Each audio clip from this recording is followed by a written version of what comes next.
श्रीमद् भागवत कथा एवं श्री राम कथा की अमृत वर्षा के लिए भागवत किंकर पूज्य श्री हर्षित कृष्ण जी के YouTube चैनल को सब्सक्राइब करें।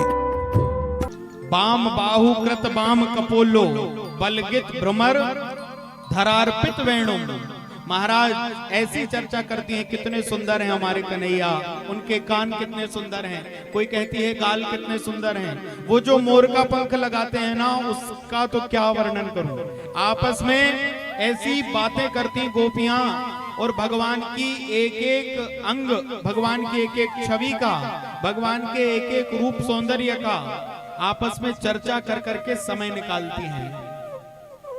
कनेर के पुष्पों की तरह कुंडल कानों में पहने हुए मोर मुकुटधारी भगवान को सबसे अधिक प्रिय कौन सा मुकुट है पता है आपको?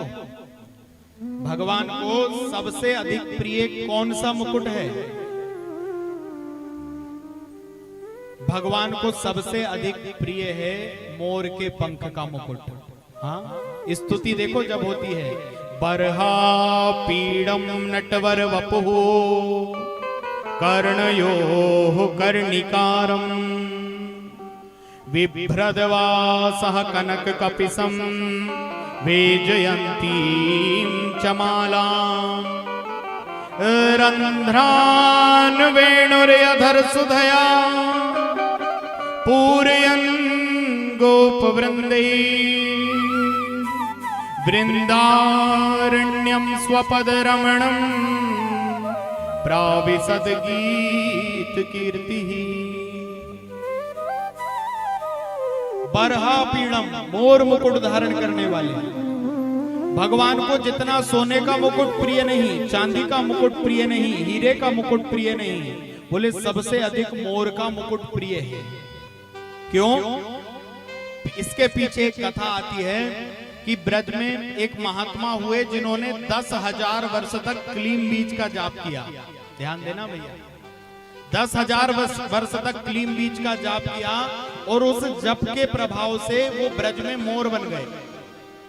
अब इतना लंबा जप मोर बन गए तो मोर बन करके प्रतिदिन उड़ करके आते और जहां भगवान का महल था, नंद बाबा का महल था, वहां पर आकर रोज महाराज नाचते, देखते रहते, कभी भगवान दिख जाएं, कभी भगवान दिख जाएं। लेकिन बहुत लंबा समय निकल गया पर इस मयूर को भगवान नहीं मिले। एक दिन संतों की मंडली जा रही, देखा कि मयूर रो रहा है यहाँ पर बैठकर।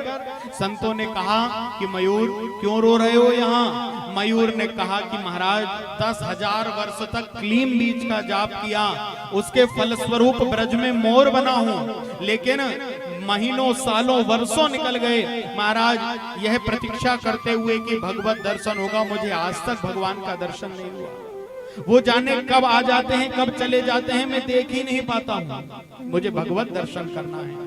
महात्माओं ने कहा मयूर तूने क्लीम बीज का जप तो किया है, लेकिन यदि तुझे भगवत दर्शन करना है तो उसके पहले तुझे गुरु मंत्र लेना पड़ेगा।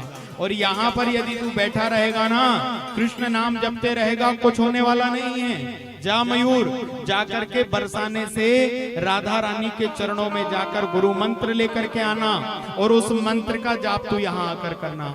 मयूर उड़ता उड़ता गया, उड़ता उड़ता गया और बरसाने में जाकर राधा रानी की देहरी के सामने रो रो कर जय कृष्ण हरे श्री कृष्ण हरे, जय कृष्ण हरे श्री कृष्ण हरे, जय कृष्ण हरे श्री कृष्ण हरे। राधा रानी ने ललिता को कहा, ललिता क्या बात है, कौन है जो मेरे स्वामी का नाम लेकर मेरे द्वार पे रो रहा है? ललिता आई, कहा देवी कोई एक मयूर है। राधा रानी दौड़ करके गई और जाकर उस मयूर को गोदी में उठा लिया, अपना वरद हस्त जैसे ही फेरा। क्या बात है मयूर, क्यों रो रहा है? राधा रानी को पूरी बात बताई। इतने वर्षों से कृष्ण दर्शन की लालसा लेकर के भगवान के द्वार पर कृष्ण हरे कहता हूँ, दर्शन नहीं हुआ। राधा रानी ने मयूर से कहा, मयूर तुझे कृष्ण का दर्शन करना है ना, तो कृष्ण के द्वार पर जाकर